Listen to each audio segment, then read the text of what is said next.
अस्सलाम वालेकुम। सीखो सब कुछ में खुश आमदीद। दोस्तों, आज हम सीखेंगे कि हम किस तरह फुल नेम से लास्ट नेम को रिमूव कर पाएंगे माइक्रोसॉफ्ट एक्सेल में।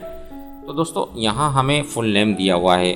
हमें करना क्या है कि लास्ट नेम को रिमूव करवाना है, और वो भी वन क्लिक पर। तो मैं आज आपको बहुत ही बढ़िया टेक्निक बताने जा रहा हूँ जिसके थ्रू आप ये काम कर पाएंगे। तो दोस्तों, सबसे पहले आपने करना क्या है कि जितना भी डेटा है उसको सिलेक्ट करना है। उसके बाद कंट्रोल एच प्रेस करना है।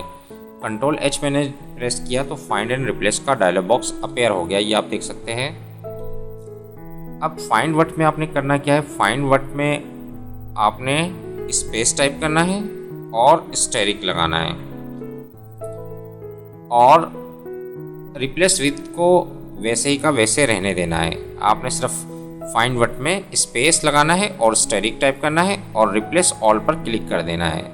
जैसे ही मैंने रिप्लेस ऑल पर क्लिक किया तो आप देखेंगे कि जितने भी लास्ट नेम थे वो रिमूव हो गए, यानी कि 6 जो रिप्लेसमेंट है वो हो गई है। मैंने इसको क्लोज करा दिया तो आप देख रहे हैं कि जो लास्ट नेम थे फुल नेम से वो सारे रिमूव हो गए। बहुत ही बढ़िया टेक्निक है, इसको आप यूज़ कर सकते हैं माइक्रोसॉफ्ट एक्सेल में। तो दोस्तों, उम्मीद है कि वीडियो आपको बहुत पसंद आई होगी। लाइक और सब्सक्राइब करना मत भूलिएगा। दोस्तों, आप मेरे चैनल को सब्सक्राइब ज़रूर कीजिए ताकि कोई भी नई वीडियो आए तो उसका नोटिफिकेशन आपको मिलता रहे। Thanks for watching. अल्लाह हाफिज़।